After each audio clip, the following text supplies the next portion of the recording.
Bismillahirrahmanirrahim. Assalamualaikum warahmatullahi wabarakatuh.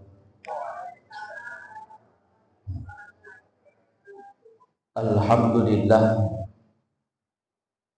Alhamdulillahilladzi khalaqal mauta wal hayata liyabluwakum ayyukum ahsanu amala. Asyhadu an la ilaha illallah wahdahu la syarika lahu wa asyhadu anna sayyidana Muhammadan abduhu wa rasuluh. Allahumma sholli ala sayyidina Muhammad ibn Abdillah wa ala alihi wa man tabi'ahum bi ihsanin ila yaumil qiyamah. Qalu subhanaka la ilma lana illa ma 'allamtana innaka antal alimul hakim. Shadaqallahul azim. Pengurus BKM yang sama kita hormati, ayahanda, ibundaku semua, para alim ulama, tokoh-tokoh masyarakat, yang mohon maaf saya ayahanda ibundaku yang tidak dapat saya sebutkan satu persatu, dan insya Allah semuanya dimuliakan Allah Subhanahu wa Ta'ala. Dan berharap ayahanda ibundaku duduk kita di rumah Allah ini, insya Allah Allah izinkan kita nanti duduk di surganya Allah sambil menatap wajah baginda Nabi kita Muhammad Sallallahu Alaihi Wasallam. Terkhusus salam takzim dan hormat saya kepada alim ulama kita. Apa kata baginda Nabi? Al ulama warasatul anbiya. Ulama itu pewaris Nabi. Maka salam takzim dan hormat saya ayahanda atau ibundaku, para alim dan ulama. Terkadang ayahanda ibundaku maka alim ulama katakan, kalau mau berkah satu lingkungan, satu negeri, maka hormati ulamanya. Jika mau berkah satu negeri, lingkungan, desa, itu hormati ulamanya. Terkadang ayahanda ibundaku kapan dekat sama ulama? Kalau ada hajat kadang-kadang. Mau duduk baru sibuk deketi ulama. Maka ulama itu macam daun salam. Ibu kalau gulai masak tanpa daun salam enak, Bu? Enggak. Siap masak, gulainya masak, daun salamnya diopoin, dibuang. Gini sih gelemangan itu. Maka kadang-kadang gitu, Pak. Ulama itu macam daun salam. Wis duduk DN dibuang. Maka ya handai bundaku yang dimuliakan Allah Subhanahu wa Ta'ala, maka kita berharap siapapun kita, apapun latar belakang kita, apapun status sosial kita, mudah-mudahan kita lah yang berhak masuk ke surganya Allah Subhanahu wa Ta'ala. Kembali kita bersyukur kepada Allah, di ahad ini Allah masih titipkan kita kesehatan dan keafiatan. Mudah-mudahan kita berharap kesehatan dan keafiatan ini mampu menjadikan kita orang-orang terbaik di hadapan Allah. Tatkala kita baru tidur tadi, bangun dari tidur, apa yang kita ucap? Alhamdulillahilladzi ahyana ba'dama amatana wa ilaihin nusur. Kita hadir ke majelis ini, apa kata baginda Nabi? Ternyata 2 rakaat sebelum subuh itu lebih baik daripada dunia dan seisinya. 2 rakaat sebelum subuh lebih baik daripada dunia dan seisinya. Apalagi 2 rakaat subuhnya tadi. Maka ayahanda ibundaku ada satu kisah luar biasa. Namanya Abdullah bin Ummi Maktum. Sopo jenenge, Bu? Abdullah bin Ummi Maktum. Iki wis pernah dengar iki, Bu? Abdullah bin Ummi Maktum wis kenal? Orang, Bu, ya. Abdullah bin Ummi Maktum punya keterbatasan, gak iso nengok. Matanya buta. Tapi izin ayahanda ibundaku, Abdullah bin Ummi Maktum gak pernah meninggalkan sholat berjamaah. Walaupun DN matanya buta, tapi gak pernah meninggalkan sholat berjamaah. Bahkan Abdullah bin Ummi Maktum kalau datang mau sholat subuh, DN yang pertama kali datang ke masjid. Ayahanda ibundaku yang dimuliakan Allah, maka baginda Nabi Shallallahu Alaihi Wasallam tugaskan Abdullah bin Ummi Maktum itu azan yang pertama sebelum datang waktu subuh. Subuh kita jam piro Ibu? Jam 5 kurang. Abdullah bin Ummi Maktum DN jam 4 azannya, azan pertama. Kemudian ketika mau datang waktu subuh, kemudian Bilal bin Rabah lah yang azan. Ayahanda ibundaku yang dimuliakan Allah, satu ketika sebelum dia datang ke masjid rupanya hujan gerimis. Hujan gerimis keluar dengan pakaian rapinya, kemudian di simpang ibu dia ditunggu sama iblis. Jalan pelan ditunggu sama iblis, kemudian sampai di depan iblis ibu, kemudian DN didorong.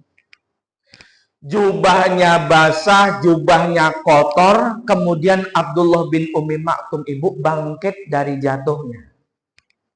Ketika bangkit dari jatuhnya, ngapain ibu? Dia balik lagi ke rumahnya.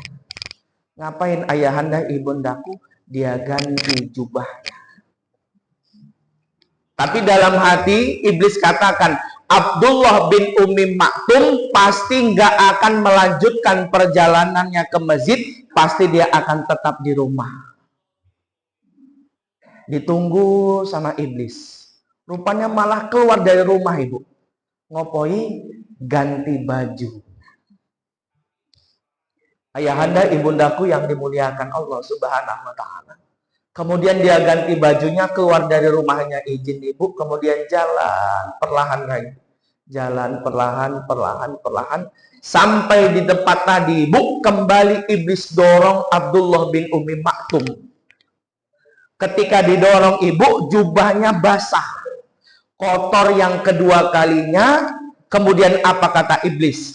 Ketika Abdullah bin Ummi Maktum bangkit dari jatuhnya dengan jubahnya yang basah, dia masuk ke dalam rumah, pasti dia nggak akan melanjutkan perjalanannya menuju masjid. Dia bangkit dari jatuhnya ibu, kembali ke rumahnya. Ngopo ibu? Ganti bajunya yang kedua kalinya. Ayahanda ibundaku yang dimuliakan Allah. Mungkin kalau aku jadi Abdullah bin Ummi Maktum, udah tahu mau subuh hujan gerimis, nengok dari luar, Allah pasti deres ini hujannya, pasti deres. Wis lah ngomah. Allah kan maha tahu, Apalagi sampai jatuh 2 kali, bu, mungkin di jalan awak kepleset, ya Allah, jatuh. Mungkin yang pertama gantilah, ganti sarung, ganti baju. Yang kedua kalinya, oh ini mungkin dari Allah nih, dari Allah. Tapi Abdullah bin Ummi Maktum ibu, sampai yang kedua kali dia lanjutkan perjalanannya. Ayahanda ibundaku ketika lanjut perjalanannya, kembali di tempat yang sama, jumpa sama iblis tadi. Dan iblis tadi dalalai, dia nggak dorong lagi bu. Tapi dia tuntun Abdullah bin Ummi Maktum sampai ke masjid. Apa kata iblis? Wahai Abdullah bin Ummi Maktum, ayo aku tuntun kau sampai ke masjid. Dan Abdullah bin Ummi Maktum ini nggak tahu ya kalau nuntun adalah iblis. Dituntun sampai ke depan masjid. Apa kata Abdullah bin Ummi Maktum? Terima kasih sudah sampai ke masjid. Ayo kita masuk sama-sama. Kemudian iblis katakan, Abdullah bin Ummi Maktum, tugasku cuma sampai sini mengantarmu, dan aku nggak akan masuk ke masjid. Ditanya sama Abdullah bin Ummi Maktum, wahai, kenapa engkau tidak masuk ke dalam masjid, sama-sama kita sholat subuh berjamaah? Apa kata iblis? Abdullah bin Ummi Maktum sesungguhnya aku iblis.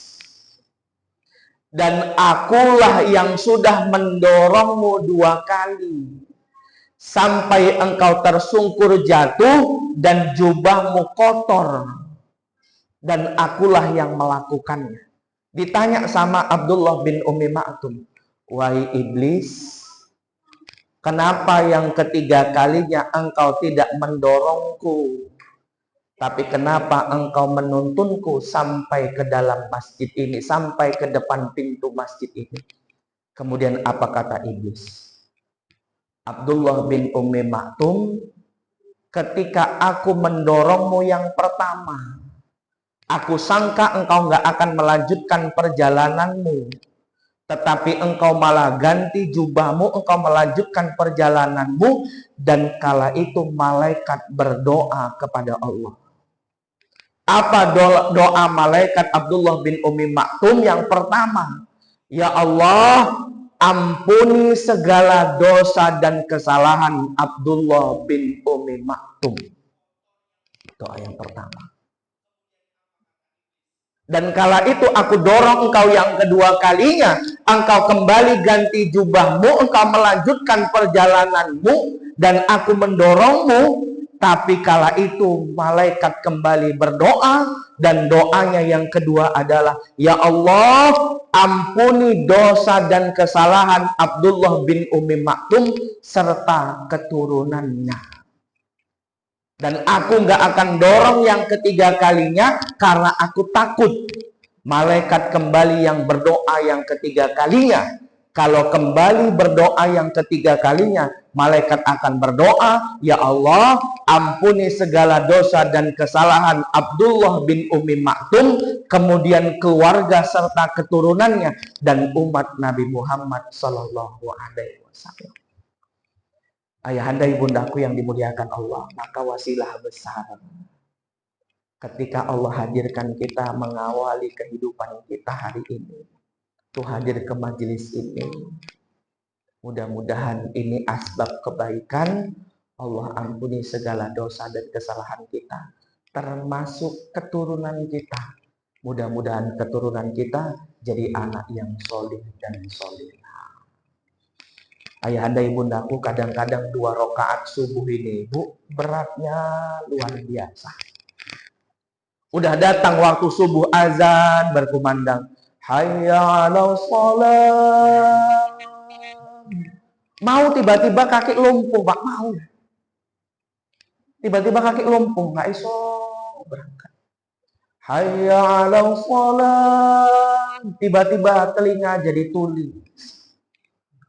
Maka ini nikmat besar ayahanda ibundaku yang dimuliakan Allah. Kemudian salawat dan salam tercurahkan kepada junjungan baginda Nabi kita Muhammad Sallallahu Alaihi Wasallam. Allahumma sholli wa sallim wa barik. Mudah-mudahan dengan memperbanyak sholawat dan senantiasa menghidupkan sunnah-sunnahnya, kita akan mendapatkan syafaat di hari yaumal la yanfa'una wala banun illa man atallaha biqalbin salim. Di hari ketika harta, anak-anak dan lain sebagainya tidak berguna kecuali illa man atallaha biqalbin salim, kecuali hati yang selamat. Ayahanda ibundaku yang dimuliakan Allah,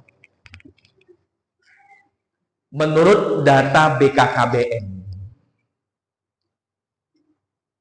apa BKKBN Ibu? Keluarga berencana lah. Menurut data BKKBN, nanti boleh dicek di Google. Ternyata anak yang lahir selama 1 tahun itu jumlahnya 140 juta. Anak yang lahir selama 1 tahun itu jumlahnya 140 juta.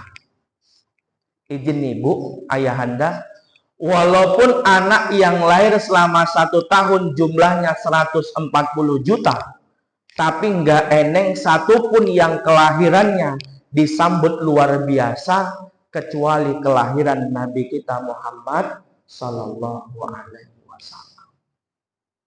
Walaupun DN anak presiden, walaupun cucunya presiden, tapi nggak disambut luar biasa seperti kelahiran Nabi kita Muhammad Sallallahu Alaihi Wasallam.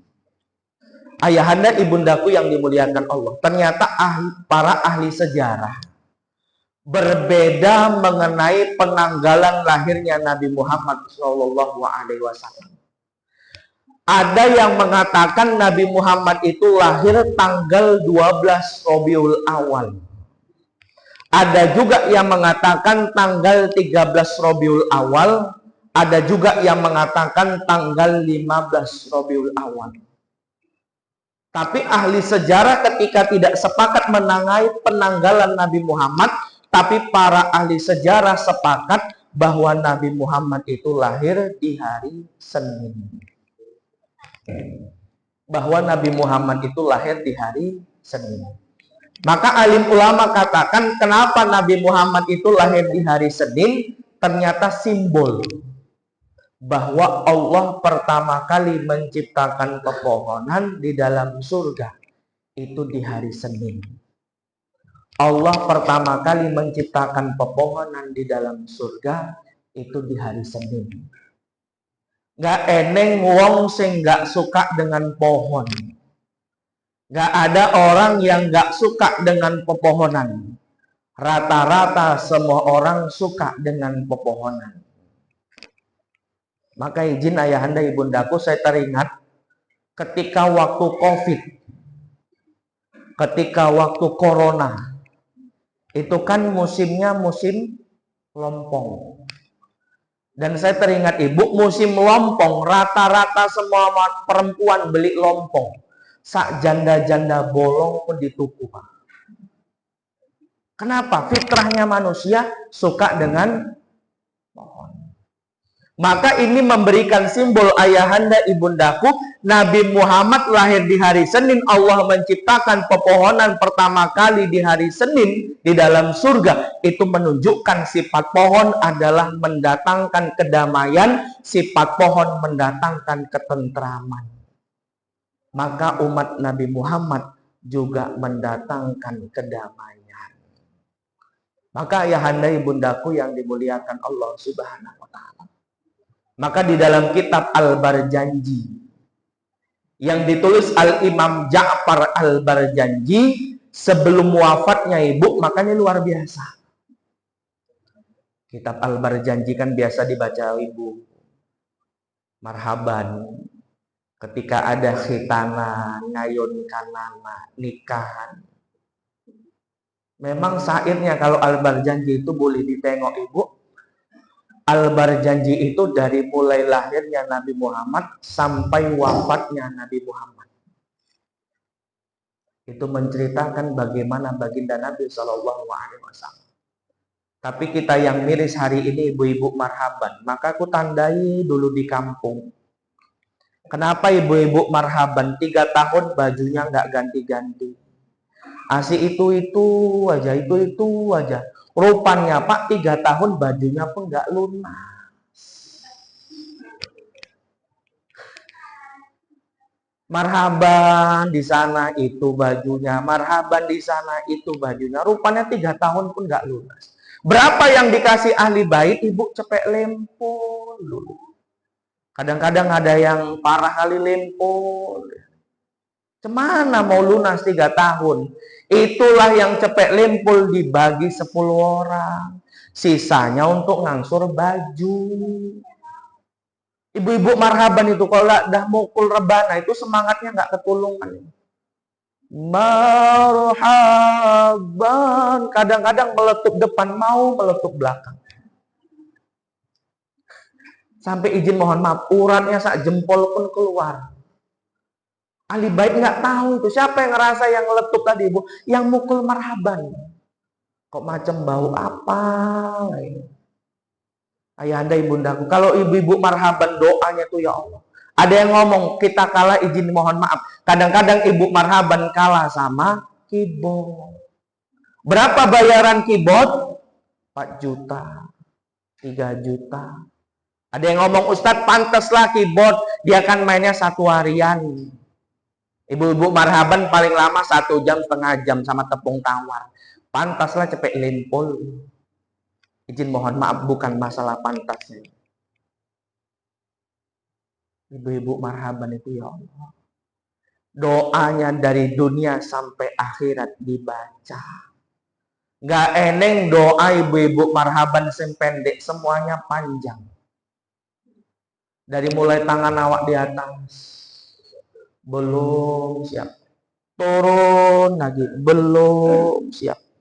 Kadang-kadang keturun baru siap. Makanya yang baca doa munculnya ditengok sama wawa itu. Kok lama kali lah yang baca. Ayahanda ibundaku yang dimuliakan Allah Subhanahu wa Ta'ala. Tapi alhamdulillah lah, pulang cepet lempol bagi 10, dapat nasi sejumput sama mie, kentang dirajang-rajang sama tempe, telur Bu ya sama bendera bolong. Alhamdulillah dagingnya sepotong. Itu pun ketukar ambil lengkuas. Anaknya mau makan di rumah, Mak, pulang marhaban Mama, iya. Mana Mak, bontotnya di belakang, makanlah, iya Mak. Dibukakan, Mak, dagingnya kok keras sekali. Daging apanya ini Mak? Lembu lah. Orang udah 3 kali pesta tempat wawa itu lembu ajanya itu biasanya. Enggak Mak, ini kok keras sekali. Lembu itu lembu. Ditengok sama mamanya, lupanya lengkuas. Maka ayahanda ibundaku yang dimuliakan Allah, apa dalam kitab Al-Barjanji, walamma tamba min hamlihi syahroni ala masykuril amwaril marwiyah. 2 bulan dalam kandungan ibunya Nabi Muhammad. Siapa nama ibu Nabi Muhammad, Ibu? Siapa jeneng Ibu? Siti Aminah apa Siti Aminah? Aminah. Di Arab itu Ibu namanya Sayyidati Aminah. Mungkin datang ke Indonesia payah bilang Sayyidati Aminah, diganti Siti. Ternyata dalam Kamus Besar Bahasa Indonesia, Siti itu julukan untuk wanita mulia. Maka namanya mungkin dijulukinya Siti Aminah. Kenapa Ibu? Di Arab nggak ada Siti. Yang ada adalah Sayyidati. Di Arab nggak ada Siti, apalagi Sri. Sri pun nggak ada. Siti, Sayyidati. Ibundaku yang dimuliakan Allah, dalam 2 bulan dalam kandungan ibunya Nabi Muhammad meninggal ayahnya. Siapa nama ayahnya Ibu? Abdullah. Maka ayahanda ibundaku yang dimuliakan Allah, itulah ketika Nabi Muhammad umur 6 tahun. Nabi Muhammad seperti anak pada umumnya. Dia sering nanya sama ibunya, Aina abiya umi, Aina abiya umi, Aina abiya umi. Ibu, ayah kemana? Yang lain punya ayah, kenapa aku nggak punya ayah? Yang lain digendong-gendong sama ayah, kenapa aku nggak digendong sama ayah? Yang lain main-main sama ayah, kenapa aku nggak main-main sama ayah? Tapi kala itu ibunda Aminah nggak jawab, tapi ibunda Aminah mengajak Nabi Muhammad kemana ayahanda ibundaku? Ke makam ayahnya yang ada di kota Madinah. Ngapain ayahanda ibundaku ziarah? Ketika ziarah ke makam ayahnya yang ada di kota Madinah, kemudian pulang kembali ke kota Makkah.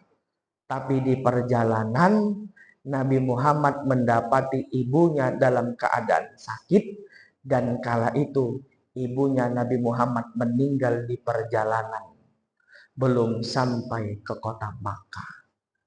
Maka umur 6 tahun ayahanda ibundaku, Nabi Muhammad sudah menjadi anak yatim, bahkan piatu. Ditinggal ayah, ditinggal ibu. Maka baginda Nabi katakan, siapa yang sayang kepada anak yatim, siapa yang cinta kepada anak yatim, maka akan di surga bersamaku. Seperti jari telunjuk dan jari tengah, tiada jarak antara keduanya. Seperti jari telunjuk dan jari tengah, nggak ada jarak antara keduanya. Bahkan alim ulama katakan sunnah di bulan Maulid salah satunya adalah menyantuni anak yatim. Sunnah di bulan Maulid menyantuni anak yatim. Kenapa ayahanda ibundaku? Memang Nabi Muhammad yatim bahkan piatu. Tapi kadang-kadang kapan kita ingat sama anak yatim? Kapan kita peduli sama anak yatim? Kalau punya hajat. Kalau punya keinginan sibuk ngundang anak yatim. Tapi kalau nggak ada hajat lupa anak yatim. Pernah kejadian ibu. Wawa ini rupanya mau operasi. Nangis-nangis nyari anak yatim. Kok anak yatim kan nak? Iya Wak. Kenapa Wak? Wawa nanti malam mau operasi. Wawa nanti malam mau operasi. Kenapa Wak? Doakan Wawa. Mudah-mudahan Wawa sehat. Nanti kau datang sama kawanmu 40 orang. Itu pun kalau Wawa sehat. Itu pun kalau Wawa sehat. Anak yatimnya ngomong, kalau Wawa lewat gimana Wak? Lupa. Makanya ayahanda ibundaku yang dimuliakan Allah. Maka saya teringat ibu. Saya ada kawan tuh di Medan. Saya kan S1 saya di Medan, S2 saya di Medan. Saya nggak ngekos ibu, saya tinggal di masjid. Karena biaya kos lebih mahal ketimbang biaya kuliah. Banyak kawan-kawan itu tinggal di masjid. Kawan cerita itu Ustadz. Rupanya dia pernah ditelepon sama pengusaha kota Medan. Untuk apa ibu? Punya hajat nyantuni anak yatim. Kawan cerita. Ditelepon, Adinda. Ya bang, tolong siapkan anak yatim minggu Ahad. Berapa bang? 100 orang. Kawan bilang, bang 100 orang itu banyak kali. Apakah yang pengusaha tadi bilang? Kita mau buat acara besar. Kawan-kawan pengusaha di kota Medan mau abang undang. Siapkan aja 100 orang, kita ada acara besar. Jam berapa rupanya acaranya bang? Jam 9. Anak yatim itu izin mohon maaf ibu, kalau diundang jam 9, jam 8 wis teko. Dan rata-rata pak, izin mohon maaf disetel lapar. Karena udah pasti di rumah ahli bait makan. Akhirnya diundang ibu, bawa naik angkot, nyater angkot 100 orang. Datang jam 8 izin mohon maaf ayahanda ibundaku. Datang mohon maaf jam 8 sampai ke rumahnya. Cemana bang? Berapa acara jam berapa kita mulai? Kita mulai acara jam 9 nunggu kawan-kawan abang. Udah suruh aja anak yatim tuh duduk di bawah. Ustadz salah duduk anak yatim itu di bawah. Dari cerita ini kita tahu letak kesalahannya. Duduk anak yatim itu di bawah nunggu. Udah datang jam 8 nunggu, setengah 9 ngomong, bang anak yatim tuh lapar. Udah kasih aja minum dulu. Ambil itu di ujung, kasih minum satu-satu minum. Bagikan minum. Udah jam 9, setengah 10. Bang cemana udah datang? Belum. Udah kasih aja minum dulu, kasih minum. Kasih minum lagi trip kedua.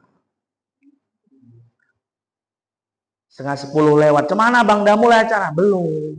Bang lapar lu anak yatim itu. Udah kasih minum aja. Ganjel dulu minum. Yang ketiga kali kasih minum 100 orang. Anak yatim itu pun gembung pak.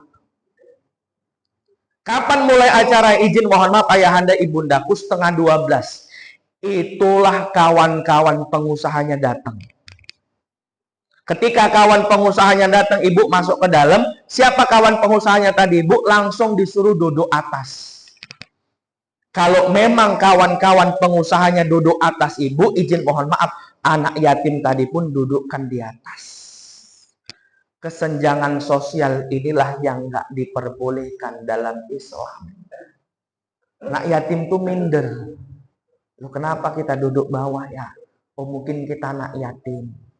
Kalau memang ada yang di atas duduknya di atas, anak yatim itu juga dudukkan di atas.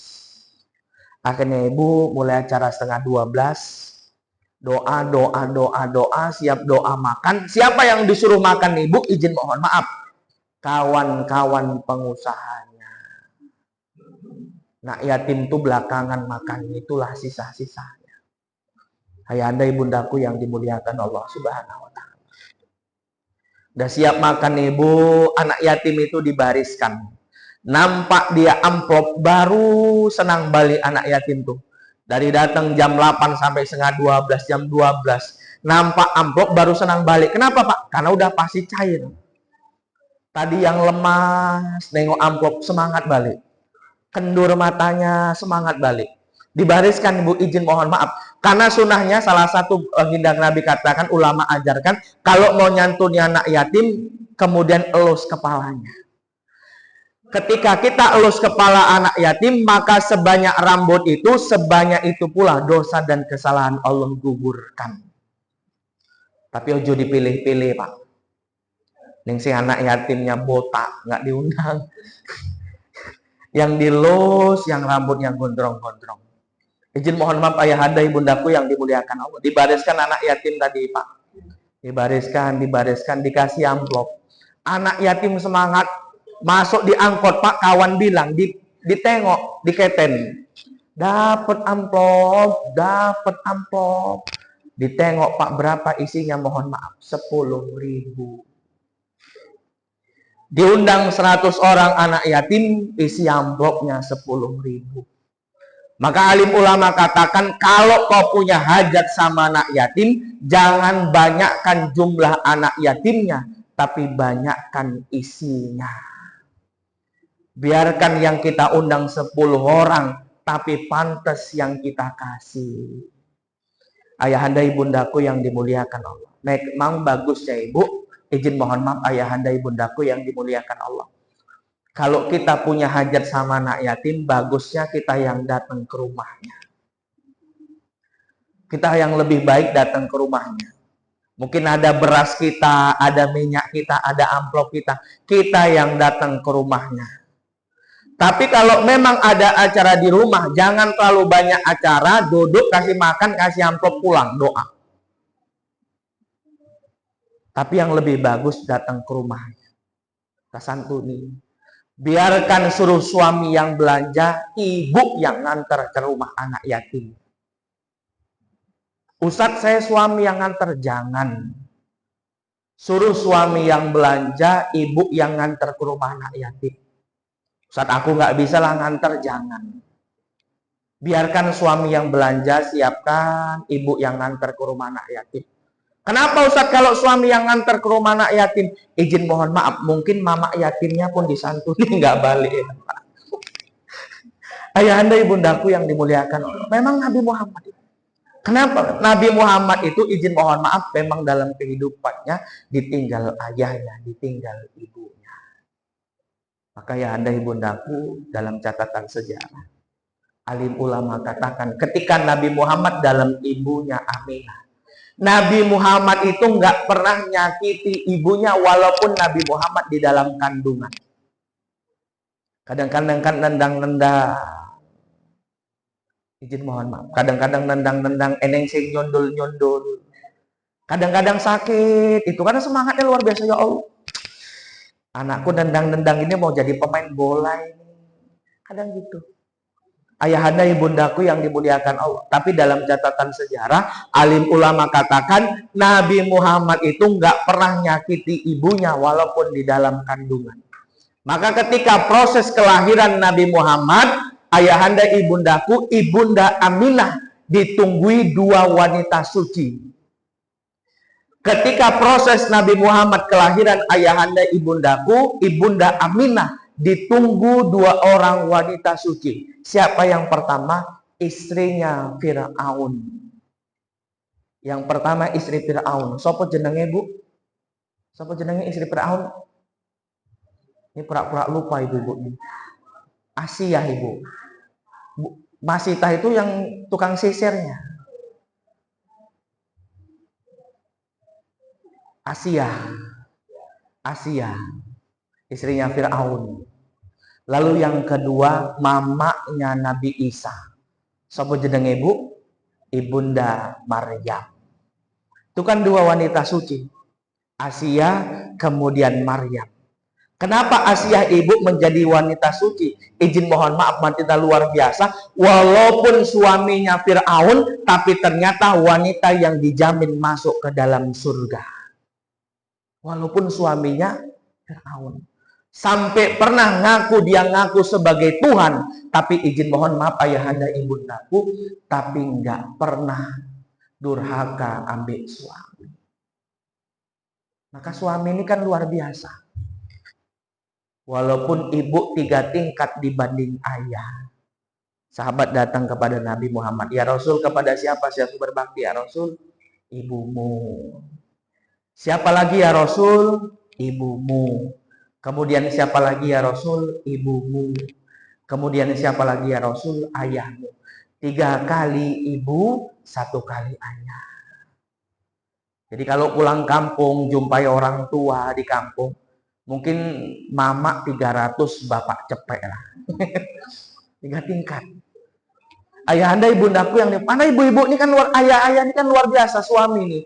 Kadang-kadang izin mohon maaf pergi pagi pulangnya petang. Kadang-kadang eneng sih nggak pulang-pulang. Demi siapa bu? Demi kau dan si buah hati. Maka ayahanda ibundaku yang kemudian ibunda Maryam, wanita suci. Dalam catatan sejarah ibunda Maryam adalah wanita suci yang kerjaannya beribadah di hadapan Allah, tafaruk di hadapan Allah.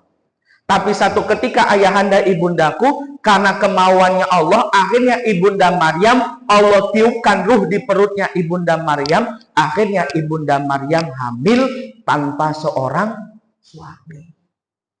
Bukan cobaan. Hamil tanpa seorang suami. Kenapa Ustaz? Karena maunya Allah. Idza arada syai'a ayyakula lahu kun fayakun. Karena maunya Allah. Makanya sekarang Pak nggak mau kalah anak-anak gadis. Nengsa nggak mau kalah Mbak Maryam. Kunyuk-kunyuk meteng. Kunyuk-kunyuk meteng. Izin ayahanda ibundaku yang dimuliakan. Maka ingat dulu. Izin mohon maaf. Dulu ketika anak hamil di luar nikah, orang tua malu. Kadang-kadang diusir dari kampung. Pergi kau, malu-malu aja. Udah di sekolah, udah di kuliah, dididik. Malu-malu aja, pergi dari kampung. Dulu. Diusir. Dulu ya kan Pak? Dulu. Dulu. Sekarang pesta besar-besar. 3 hari, 3 malam nggak siap pestanya. Kadang-kadang terataknya mau dibongkar, anaknya brojol. Wawak tukang terataknya pun bingung pas melepaskan teratak. Luak kok cepet kali, udah muncungmu diem. Ini bibit unggul, tahu? Nah, bibit unggul. Maka kata Ustadz Abdul Somad, anak yang hamil di luar nikah itu ada 4 konsekuensi yang harus ditanggung. Pertama, nasabnya terputus. DN nggak iso pakai bin atau binti bapaknya. Nasabnya terputus. Lalu yang kedua, tidak mendapatkan waris. Warisan nggak dapat. Lalu yang ketiga, misalnya dikandung anak pertama adalah laki-laki, maka abangnya nggak bisa jadi wali untuk adiknya. Lalu yang keempat, izin mohon maaf, bapaknya sendiri gak bisa jadi wali untuk anaknya. Kayak Anda ibundaku yang dimuliakan Allah Subhanahu wa Ta'ala. Maka bagaimana dalam catatan sejarah baginda Nabi Sallallahu Alaihi Wasallam? Dalam Al-Quran Allah katakan, laqad kana lakum fi rasulillahi uswatun hasanah. Sesungguhnya pada diri Rasul itu ada suri tauladan yang baik bagimu. Uswah, contoh dalam kehidupan kita. Maka ketika kita mencontoh baginda Nabi Shallallahu Alaihi Wasallam, ayahanda ibundaku, maka apapun yang kita lakukan akan bernilai pahala. Apapun aktivitas yang kita lakukan ketika niatnya mencontoh baginda Nabi, maka itu akan bernilai pahala.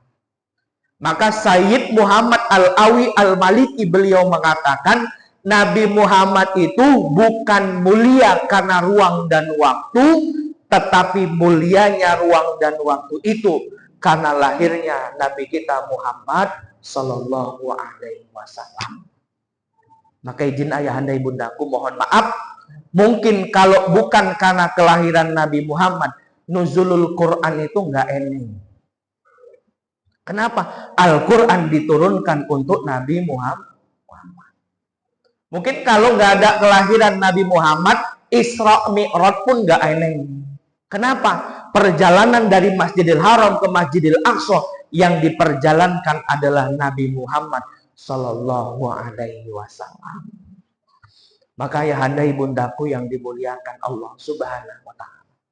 Maka begitu besarlah baginda Nabi Shallallahu alaihi wasallam. Maka kita berharap ayahanda ibundaku yang dimuliakan Allah, aktivitas kita mencontoh baginda Nabi. Minum aja ini dalam ilmu fikih hukumnya mubah. Boleh iya, boleh enggak. Terserah mau minum atau enggak. Tapi Ibu, minumnya ini bisa bernilai pahala kalau kita nyontoh Nabi Muhammad. Ini aku contoh Ibu ya. Ini bukan aku haus, ini Pak kan contoh. Dibilang, Ustadznya haus itu enggak. Ini contoh. Nabi Muhammad ajarkan ayahanda ibundaku minum dengan tangan kanan. Dan izin mohon maaf dimulai dengan bismillah. Minum aja yang sifatnya mubah jadi bisa bernilai pahala kalau contoh Nabi Muhammad. Tangan kanan dimulai dengan bismillah. Eneng sing minum tangan kiri, eneng. Kadang-kadang izin mohon maaf. Pulang dari ladang satu kelas, satu teko pun habis. Gelegek gelegek gelegek gelegek gelegek gelegek gelegek gelegek gelegek gelegek gelegek gelegek gelegek habis satu teko ini. Maka sunnah Nabi Muhammad duduk dengan tangan kanan. Tapi kalau air zam-zam, air zam-zam ini sunnahnya berdiri. Sunnahnya berdiri. Kenapa Ibu air zam-zam sunnahnya berdiri? Kalau air yang kita minum selain air zam-zam Ibu, izin mohon maaf, dia ketika masuk ke dalam perut dia harus disaring. Dalam ilmu kedokteran dia harus disaring dulu, makanya duduk. Tapi air zam-zam Ibu dia kenapa juga berdiri? Nggak perlu disaring karena memang sudah bagus luar biasa. Ayahanda ibundaku yang dimuliakan Allah, izin mohon maaf. Saya tadi contohkan Pak, dimulai dengan tangan kanan, dimulai dengan bismillah.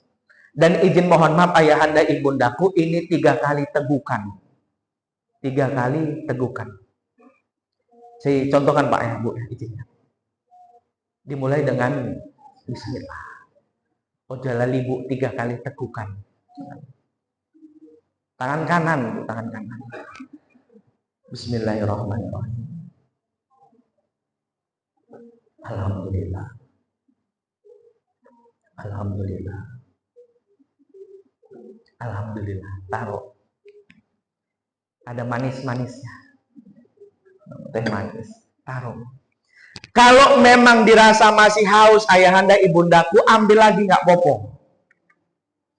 Ingat 3 kali tegukan. Bismillahirrahmanirrahim. Alhamdulillah. Alhamdulillah. Alhamdulillah. Taruh.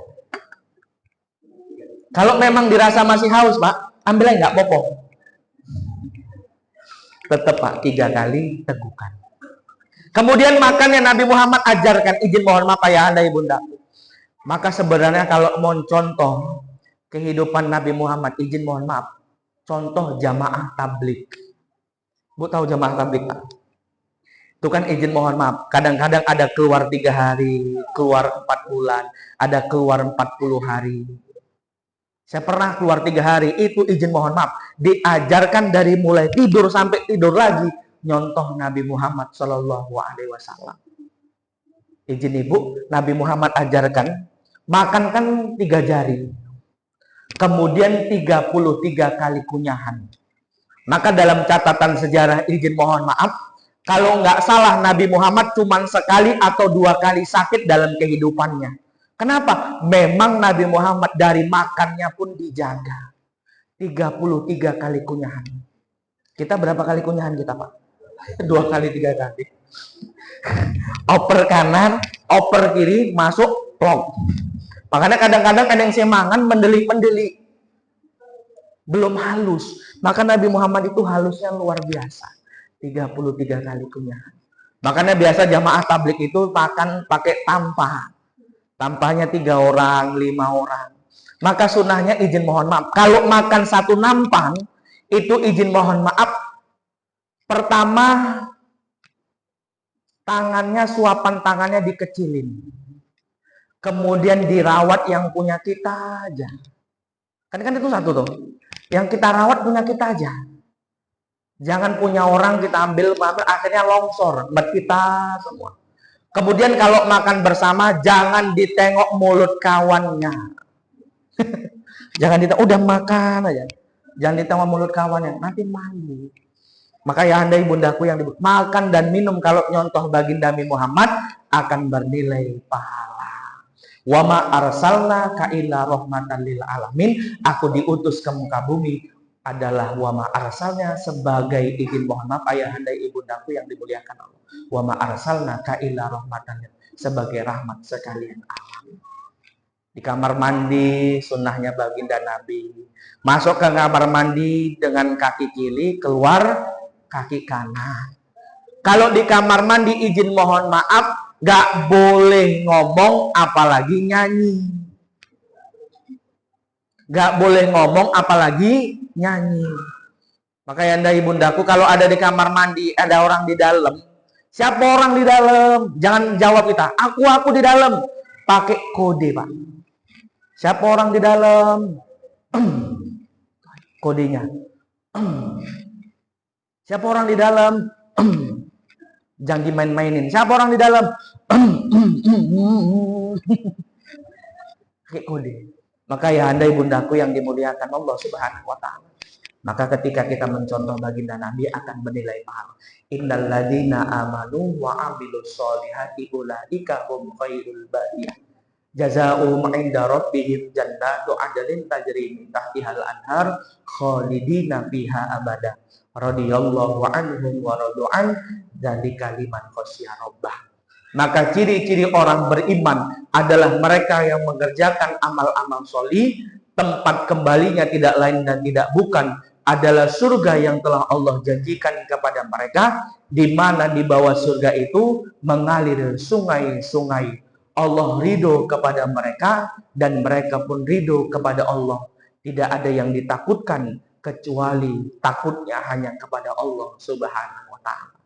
Maka ya handai bundaku yang dimuliakan Allah, penutup apa baginda Nabi katakan, ahabbul a'mali ad-dawa muhawa inqolah. Amal yang paling dicintai Allah adalah amal yang dilakukan dengan istiqomah walaupun amal itu sedikit.